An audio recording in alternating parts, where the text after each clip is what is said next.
Right then, hello, and we are underway with the latest iteration of D&Q. I've got the dynamic duo back together on this Thursday, the 9th of the 9th, which is, great. To talk World Cup qualifiers, good start.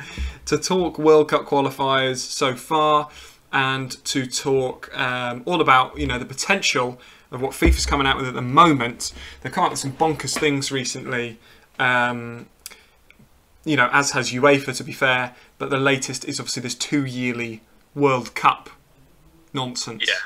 Yeah. A World Cup every 2 years. Yeah. Before we get into the nuts and bolts and the discussion around that, good to see you again, mate. Sorry about last week. Not great. I was of course away, and I'm feeling that this week, mate. I'm feeling that the first week, the first week back to work after a week off, and it slaps you around the chops. Yeah, mate. Yeah, it is. I'm absolutely knackered. So I apologise for the first 5, 10, 15 minutes of this. I'm a little bit sort of drifting off a touch. I've got a very strong coffee here that'll wake me up, and to be honest, actually, it's a really good conversation topic for tonight, because it is something that I feel really. I don't know. I was thinking about it earlier, and I was like, actually, I am really passionate about this particular conversation topic. So that, in and amongst this extremely strong coffee, I've got no doubt it will absolutely get me going, mate. And to be honest, in 20 minutes time, I could be ranting. So, we could have to call it early, not because of audio issues, just because of foul language. Audio issues. Yeah. Audio issues again. The one you missed last week ran through some of the kind of recent World Cup qualifiers. There'd only been one round of fixtures at that time. There's been obviously a second, and in some cases a third round of fixtures. El Salvador have got off to a really strong start in CONCACAF. But obviously the kind of famed fixture which I spoke about was that incredible Japan-Oman result. Was obviously I saw all that. You did a nice little job. I think it'll be slightly out of date, but if we're struggling for anything next week, we could always do a bit more of a detailed run through, because I know you did a little bit of a chat through when there'd been one sort of match week or one match day kind of across the board, and there was 2 and 3, wasn't there? Yes. So maybe we can speak about that. We can do next that week. I just feel that this conversation around FIFA really pushing the World Cup every 2 years is really topical at the moment. It's kind of quite high on the agenda. It's a big talking point. So I feel that kind of if you looked at it and be like, right, well, actually, surely this week you'd be better placed to speak about the World Cup qualifiers that have just happened. I almost want to park that, because I feel that this conversation topic it does, mate. It really does. I just think if I kind of start on it, obviously it's kind of been everywhere, isn't it? And FIFA are pushing it. And weirdly, it's spearheaded by Arsene Wenger, which I know. Which I found very odd when the pictures, have come out, and it's. I mean, there's a number of people that have said a number of things, but Arsene Wenger seems to be the main driving force behind this. Yeah, I think it's a FIFA initiative. I think Arsene Wenger is just an extremely high-profile frontman that they've managed to kind of get in for it. I mean, he's a part of FIFA now, isn't he? He's a big player there. I mean, when I first said it, and look, there's been mutterings of it, hasn't there? Across the last whatever period, right? 6 to 8 months, maybe more, 8 to 10 months. And for some reason, I just feel like it's gathering a bit of pace and momentum, and when there's an international break, it rears its ugly head, but with a little bit more ferocity. Every time it comes back stronger, it seems. Yeah. I mean, my over kind of arching reaction is just an 1,000% no, stick it in the bin. And I just don't. I struggle with kind of what the driving force is beyond anything other than money. So go on. So your stance, obviously, and we'll sort of get onto my stance shortly. Your stance is dead set against. Oh, 1,000%. I don't think it's driven by sporting integrity or player opportunity. It's solely cash. Yeah. We talk about passionate nations. We talk about love and passion for the game. I think that it strips out, or potentially strips out, the passion of these events and the historic, momentous occasions that they are. For me, international tournaments are the biggest prizes in world football. The World Cup's the Holy Grail. As an England fan, the Euros is kind of second in line to that. And sort of doing these tournaments on repeat almost every year, every other year, just starts to feel, in a weird way, it's not a correct comparison, but bear with me, it would kind of begin to make them feel a little bit like, Six Nations in rugby. Now, I'm fully aware it's a different thing. I know that the Rugby World Cup is once every 4 years, but but still, when the Six Nations come about, I genuinely couldn't really give a monkeys, right? Because I just feel that the Six Nations is always on. Yeah. When the Rugby World Cup comes around, I'm not a huge rugby fan. I will sit there and I will watch a Rugby World Cup game because I know the significance of the match and the significance of the tournament and everything that surrounds that. And I think for my like starting kind of point as like my main kind of one of my main sort of negatives on this is just that stripping away kind of the essence of what the historic tournament is if you start to just basically double down on them. Yeah, I mean, you spoke a little bit about the money side. I suppose, people might look at it and think, so what money? Where's this money coming from? But, in terms of sponsorship deals, advertisement and things like that, that's where the real revenue is generated, isn't it, for FIFA? Yeah, look, the money side of it's massive, mate. It's massive. You host a World Cup every 2 years. You're basically doubling anything and everything, sort of from a financial perspective. You're basically, or the thought behind it is you're basically doubling it. So that starts from the very beginning, kind of the bid process and the money around that. When it actually comes to the events itself, you talk about advertising and sponsorship. It's like the TV deals. There is so much. The World Cup, it's the biggest sporting competition on the planet. The money that's behind it. To be fair, we should have almost prepped what the actual revenue is from a World Cup. We should have prepped because it was that not what your dissertation was on? No, that was about the economic impact of a World Cup and a major sporting event on kind of the host city. But just sort of going back to my kind of earlier point, like doing these, I feel that we've already begun, but we've not even got there yet. But we're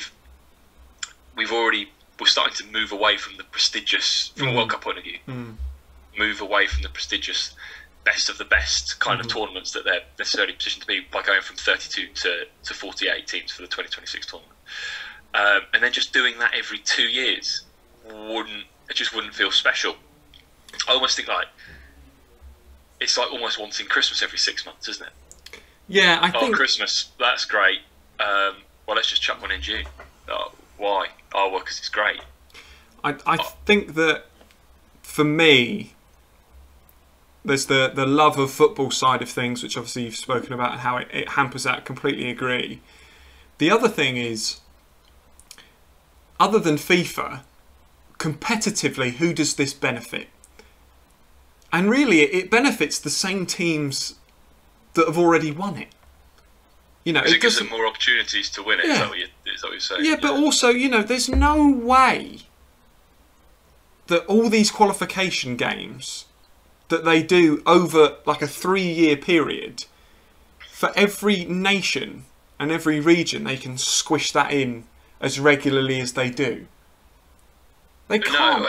They can't do that. It just becomes it becomes a totally different sort of international footballing calendar, doesn't it? And from our side, right, like this channel's about kind of the did not qualifiers, the DNQers, right, the minnow nations of this world.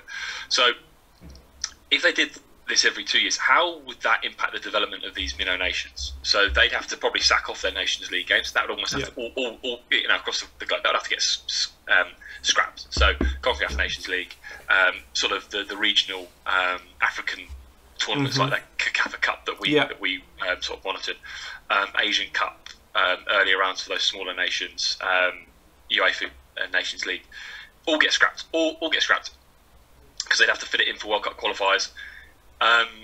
So basically, the minnow nations would just get battered, but just twice as often, essentially, because you wouldn't be waiting around every 4 years for the World Cup.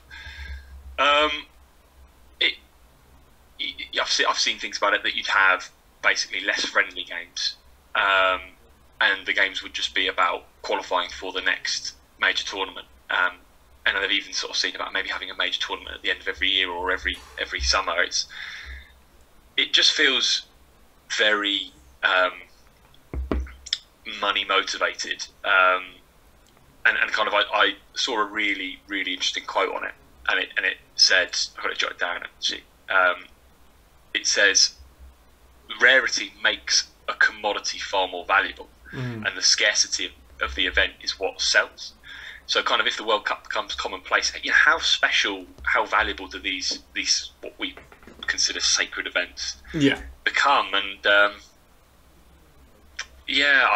really am, mate. As you can probably tell, I'm really struggling with the whole concept. I was doing a little bit of research earlier. Actually, you know what? I've already started to rant a little bit. Is there kind of any other things that you just want to? Is there any kind of overarching opinions that you've got that I might not have mentioned on it? Well, no. Just the thing for me, obviously, to reiterate is, okay.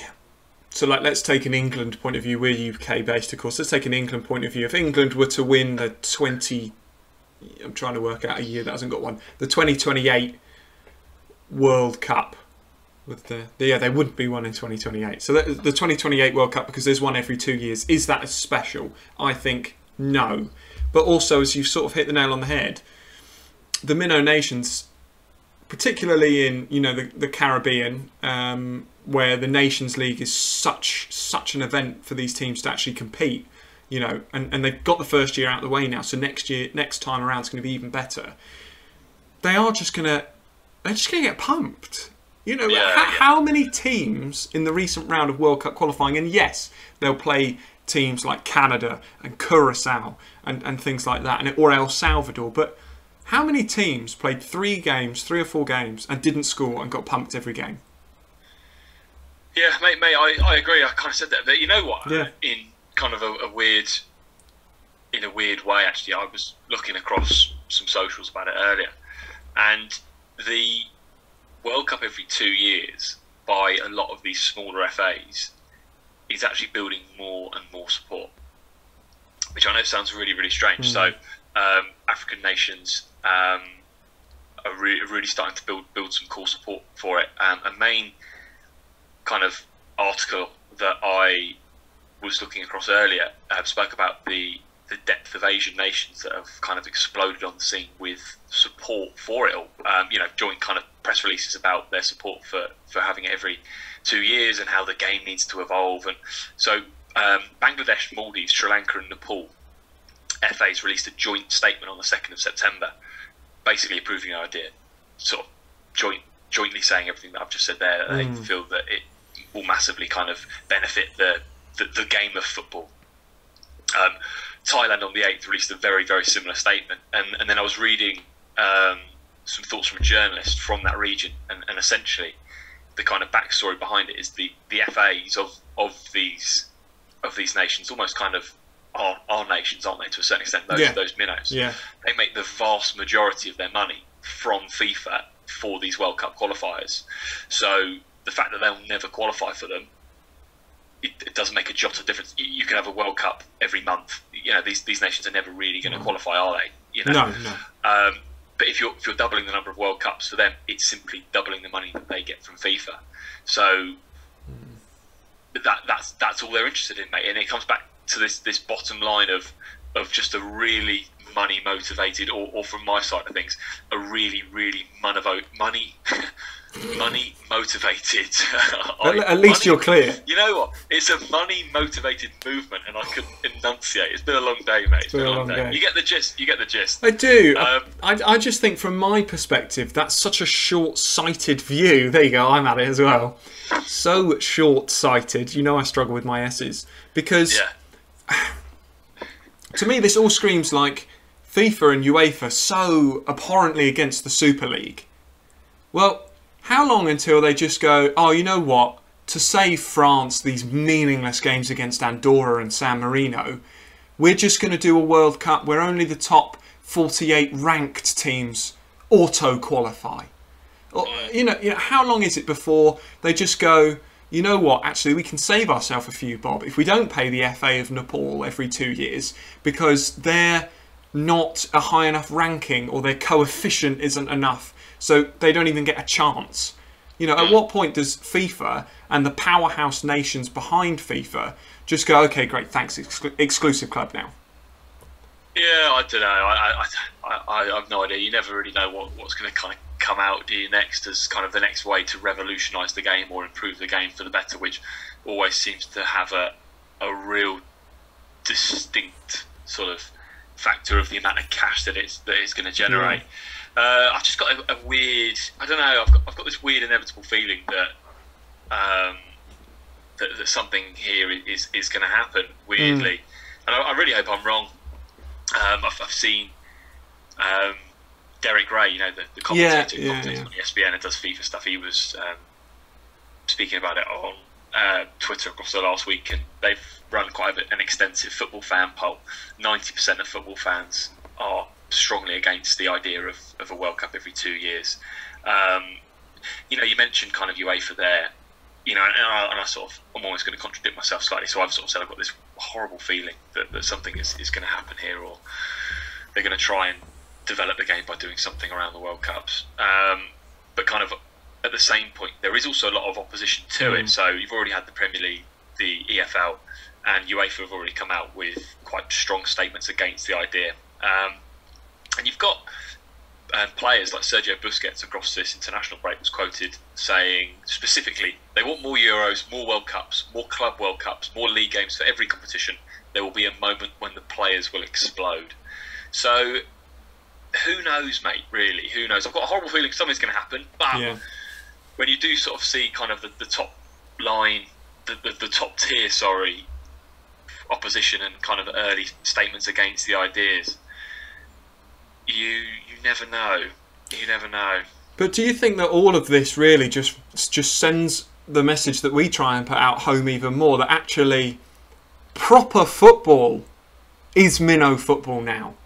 The way that the games come on, especially, you know, a Premier League game is obviously the top tier of English football. Obviously it is, but with VAR and everything else they try and tuck in to it as well, just to make football, you know, more, you know, revolutionise football. It's not as entertaining as going to a non-league match. And you know, just this galactic football. It's all about the brand and finance, and how can we make it some kind of franchise, and how can we get, you know, buy-in from like all these nations and all these people around the world, all these, you know, plastic fans in a lot of circumstances. It is killing the game. It's I mean that's a massive statement in itself. That's a huge statement, and there's parts of that I agree strongly with. There's other parts that could be debated and argued. We've spoken about galactic football for some time, and you know I think from our side we are biased in the sense that we have a love for lower league football. We have a love for minnow nations football, but you know the Premier League is the biggest sort of selling league globally, isn't it? It's watched in umpteen countries across the globe, and that product, if you will, is what it is, and kind of football at that elite level wants not a slice of that pie, the Premier League pie, because they can't have it, but they want Yeah. a bigger slice of, they want a bigger slice of their own pie, basically. And that's ultimately what these kind of initiatives boil down to. You know, if we talk about kind of the Minnow Nation side of things a little bit more, because ultimately this is what the channel's about, isn't it? And I don't think I'm a little bit disappointed to see kind of a lot of support from what are these small teams, because I don't know, it sort of takes away that.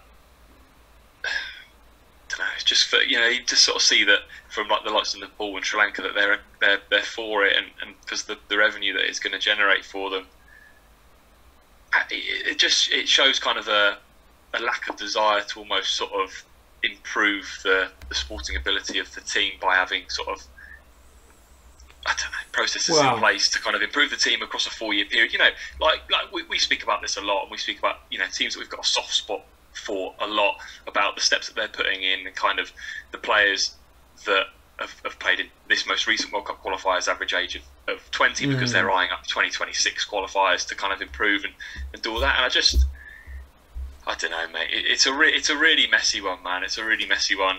The ideas of it, if it comes to something, I think it ruins all that, because it takes everything away. You know what the World Cup's about.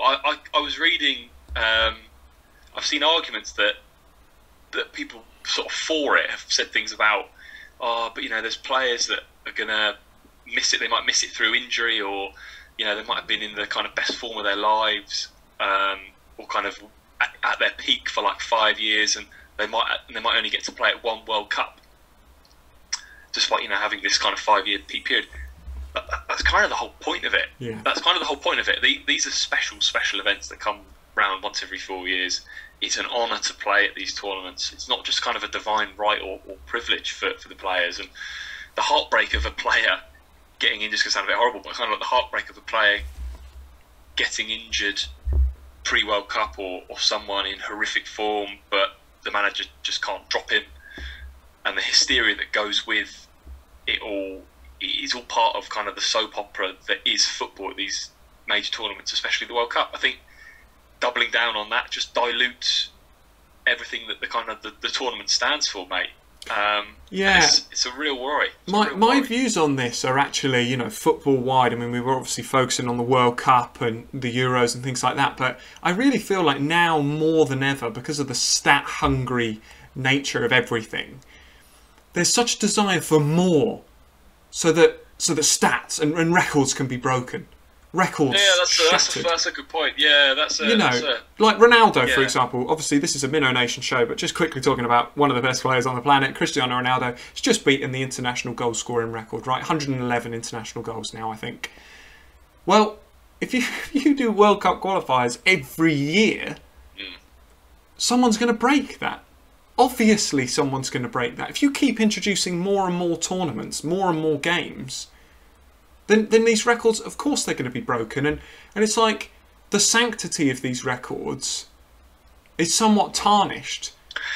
Yeah, it's hard, isn't it? It's hard because, look, the game's always got to evolve. I'm not sitting here saying, you know, we can't change it. Let's go back to how it was 50 years ago and all that. Yeah. So I get it, you know, but yeah, there is something about that again takes away from my side that what is kind of the historic and momentous thing about World Cups and World Cup qualifiers and kind of the international records that still stand today. It's like, you know, if you were to increase the Premier League from, you know, 38 games to 76, and then it's like, well, Salah's broken the Premier League top scoring chart in a season. Was like, of course yes, because you doubled the games. You're going to double the World Cup. No, but you're absolutely right though. You are absolutely right, because it's like Kane is probably going to become England's all-time top scorer, right? Probably. Yeah. Well, like, what's amazing, what is truly amazing, is the goal-scoring record of Jimmy Greaves and Sir Bobby Charlton. Because they played nowhere near as many games. Yeah. And they didn't play. How many goals is... I mean, Kane is a phenomenal striker. But, like, Crouch has got an incredible... They're still a professional footballer. Not to try and dig him out. But still, you know, most of his goals are against nations that those players would have never even played against. You know, Rooney's top scorer. You're obviously you're going to keep surpassing it when you play more and more games. Yeah, It just tarnishes it a bit. I think it just tarnishes it a bit. And, you know, I suppose another thing that's crossed my mind a number of times is where the hell are they going to host these tournaments? Yeah, the logistics of it. Again, you just think about it, and like the bidding process that just is a massive thing that takes a long time. They whittle it down from like eight nations to 4, and then to 2, and then it's decided. And you can get lost in the thought of kind of how the formalities of it come together, and it becomes a thing. Yeah. We will see, mate. We really will see. The Arsene Wenger thing, I still can't get my head around it as him as kind of like a bit of a figurehead, the front man for it. It's a really, mate, it's strange. It's really strange.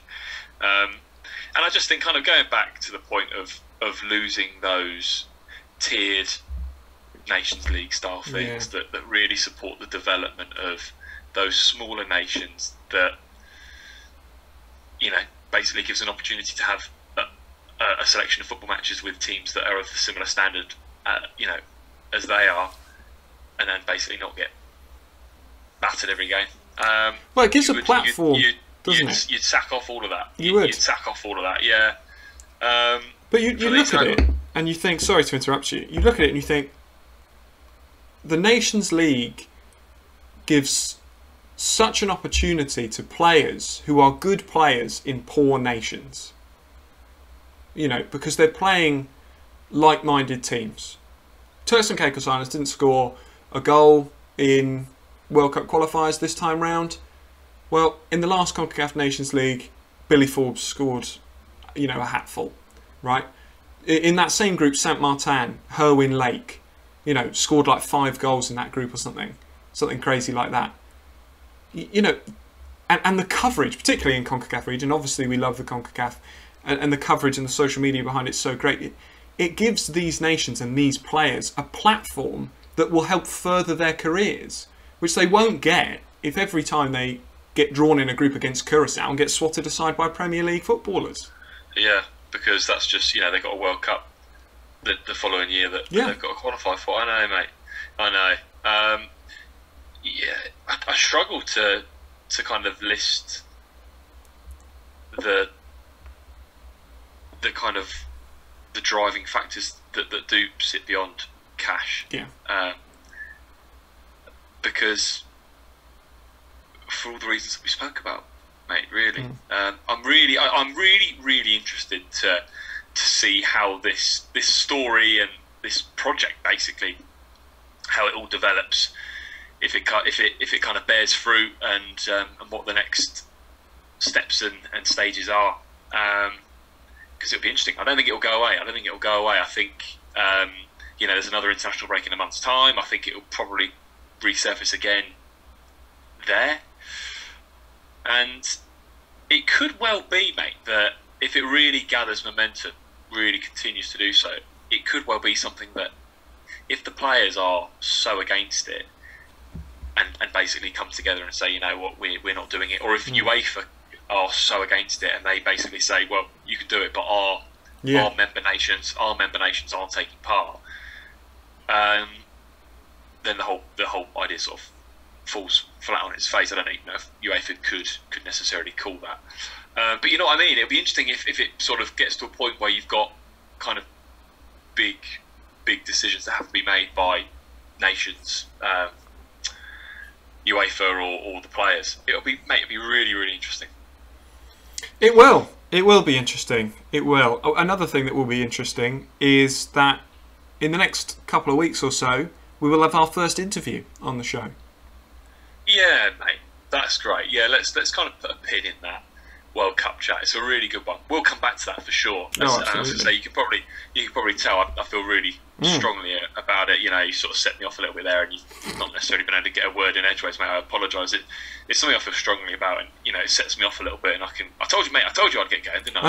I know. But we do, mate. Yeah, we do. Got first interview on the channel, which is going to be great. Looking forward to that. Looking forward to speaking with Josh about everything BVI. They've just had a UK training camp actually, which was quite interesting. Asking about that, and it'd be cool. We'll start, we'll start doing a bit more on there. I want to speak to you about getting a setup, or if it's possible to get a setup my end. So if I could just sort of hop on, if I've got any daily musings that I just want to, I guess, chew the fat on my side and do a quick video.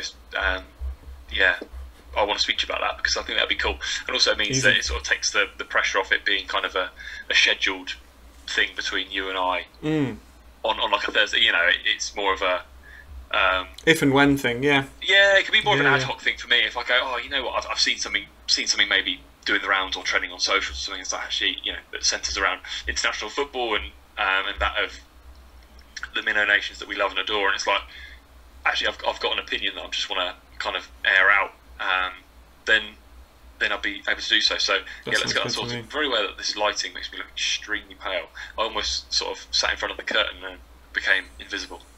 You do bed into the curtain, to be fair. Yeah. You'll see I'm glancing this way because the screen's there. I've just got a camera here with a light behind it. And yeah, because I don't know if you saw the last stream, but as it got progressively darker, I turned more and more into a ghost. Really? I saw you, I think at the start of that, when you're mucking about with the different lighting options that you've got. Mate, I need that. I've got this light here and it's kind of this warm glow, but if anything, it just means, look how pale, mate. This is what happens when you don't go on a summer holiday for the best part of 2 years. Look how pale. I mean, look at me. I'm alright. I've been out golfing, so I'm okay. Yeah, well, I have, mate. I've been slogging for the last week. Slogging. Mate. No, I can't get how pale I look. I don't think these curtains help me out. And to be fair, it also blurs. The wallpaper down here is pale as anything. Wallpaper behind there is pale as sin as well. So go on. What shirt?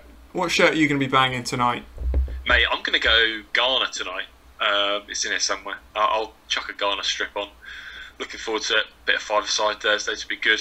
I'm a bit torn. On what to go for. I have this classic. But it's really good. That's really good. You've got to do a bit. We got to do a bit more on the gram for some shirt related reels or something. That content is just seriously good to watch. I know it probably takes you an eternity, but it doesn't take too long. It's so cool. I do need your hand with it, because have you seen the reels where that Justin Bieber song plays, The Stay? You must have heard that song. No. Oh yeah, no, I've heard. Is that the one with the Kid Leroy? Yeah. Yeah, I've heard the song, yeah. I'll send you some of the reels. They're so pathetic, but could be entertaining. Okay, fine. Well, I mean, if we have to hop on a bit of a bandwagon just to get a few more views on the IG, let's do it. A little bit clickbaity. Yeah, sorry, that's a really good. Maybe that's a nice segue just to plug the socials. Plug the socials, essentially. Yeah, obviously YouTube. Well, and briefly on the socials, we've sort of changed up the name a little bit more just to help people find us. So it's Did Not Qualify still on Twitch, but that will change in a couple of weeks when we can update the name. But on everything else now, it's Did Not Qualify is still the name, and as you can see there, it still says Did Not Qualify, which I'll need to change. But it's not that anymore. It's DNQ Football. I mean, what I think is worth emphasising is the premise of Did Not Qualify and the whole overarching kind of essence of the channel centering around the nations that don't qualify, i.e. did not qualify, is still a thing. It's just kind of, we spoke about it, didn't we, and did not qualify is still it, but we refer to it more as DNQ, and we speak about it when we're just having these chats or when we're just speaking about it offline, and it's a football kind of platform, isn't it? So it just felt better to update it to DNQ Football, because I was looking at it from like a searching point of view. I think that is something that helps us out. Who knows? Hey, if we've got any YouTube or Twitch gurus that are tuning in, which I'm certain they probably are, because we're a massive one live viewer. So if you are a YouTube or Twitch specialist, which I'm pretty certain you are, hit us up, because we need all the help we can get. Well, I'm going to be hopping on Team Follow back. Mate, to get the mate, views in. mate, you know I'm a proud member of Team Charlotte Beck. That's Terry Jeffords, yeah. Oh, mate, So I'm good. watching so much. I mean, we're just stepping well away from football chat now. Just to have, I get 15 minutes of just chewing the fat. I've not seen you all week, really, have I? Yeah, So, well, no. No, oh man, I've been watching so much of the US Office. Oh, go God. on. Come on, hit me with some funny bits. Dwight, you ignorant slut. Oh, that episode on safety is Episode, so yeah. good. So good. One of the most recent ones I watched was where. You're at such a good point now. This is prime. Oh God, what's her name? Is it Phyllis? Is the character Phyllis? Yeah. She's flashed in the car park. Oh my God, so good. Yeah. So good. Oh, mate, I've absolutely been loving it. You know, Creed in that episode. I was meant to have PT Tuesday morning. I talked about this actually. Yeah. Cancelled last minute, a little bit annoying, but I'm still up at the kind of crack of dawn, so I had about an hour to kill between 6:30 and 7:30. So I actually, mate, it's got to a point now where I actually go, oh, I want to watch one of those episodes. You know, when before I speak to you and I was like, I like it, I put it on, but I'm not kind of there with it. I think I am there with it. It's series I've series 3 really through to series 7 is like you're genuinely there at points like laughing so hard at some of the stuff. Oh yeah, mate. Today, one of the most. He wants to break up with Jan Levins. Oh my God, so and good. So he calls her. Oh, leaves her the voice when she walks around the corner. Mate, yeah, he's on the phone. Yeah, I think we should break up. Blah blah blah blah blah. You know, I still want to remain friends. She then walks in, and then he's still on the phone. He goes, "Okay, buddy. Okay, buddy. See you later." Well, I've had someone walk in now, so I'm gonna go. And then she's then sat opposite him. He goes, "Oh, a message from you." And then he's there like, "Oh God." So good. Yeah, been loving that, mate. Getting into that plenty this week. It's been good. Ah, well, we'll catch up about that when I see you in literally 45 minutes. And actually, I got a call, and we can go slightly earlier because there was a cancellation. So. Oh, sweet. Okay. Well, as soon as we get off this, I'm gonna get a change, and then I might just head down, mate. Yeah. Sounds good. But yeah, mate. Yeah, I've been loving that. As I said at the start, long old week. I'm looking forward to the weekend, and then kind of, you know, we've got a cool little day lined up Sunday, haven't we? And then Monday off, which will be a touch. We can do some D&Q stuff then. Yeah, man. Yeah. So no, it's all good. What we doing from a D&Q? What we doing for a D&Q football? What we doing from a D&Q standpoint across the next week? We got anything on? We could do a little bit of something on Monday, actually, potentially, couldn't we? We could do a something on Monday for sure. We can, look at. You've got some sensational shirts that we've not even got into yet for some Minnow Nations. Obviously, we got obviously Josh Bertie coming on as well, and we've also got a little roundup of the international qualifiers that have just been. Yeah, so plenty to that get sounds into. Cool. That sounds cool. We'll get a little bit more of a structure to when they'll come out, as and when, and if you're interested on watching those and finding out when they are, hit us up. What's the handle on Instagram? D&Q Football. It's literally D&Q Football everywhere, channel. Yeah, it is now. You'll see. You'll see later. I've managed to update it live on OBS, so it's correct now. D&Q Football is the @ everywhere. So yeah. Awesome. Good. Well, it's been very good to speak to you about such a passionate topic. Yes, mate. Yeah, I'm sorry. I've got to say, I've almost calmed down now. Sorry, I got a little bit, got rowdy, mate. Not quite, but you know what I mean. Yeah, mate. I really enjoyed talking about that, and I kind of want to continue to do so because it's just, just feel really sort of strongly about it. So no, it was good, mate. Really good to catch up. Good to get back on here and do a video again. And we'll be back on soon, won't we? Absolutely. We're going to do. This will go on YouTube tomorrow. This will be on YouTube tomorrow morning, yeah. And I also want to get into a little bit of a better swing of when we do this, getting it onto YouTube a little bit quicker for people. Yeah, sure. But that's my end. I don't think there's any issues with it going on the Friday, and I think just use them and kind of dice up the little snippets that are. Hey, there might be some decent snippets of me ranting on this one that There could will be be. decent for some Instagram little snippets that have kind of done bits for us to actually get some decent views on Instagram and some good likes and stuff. Montserrat and Lyle Taylor. So yeah, cool. We do all that, mate. But Absolutely. I'll leave you to it. I'll catch up with you very, very soon, and Yes. we will be back on DNQ Monday, I reckon. shortly. Monday. Yeah, cool. Nice one. Love it, pal. Love it. Excellent. Right. I'll see you soon, pal. I will catch up with you in a bit. Catch up with you in a bit. See you soon.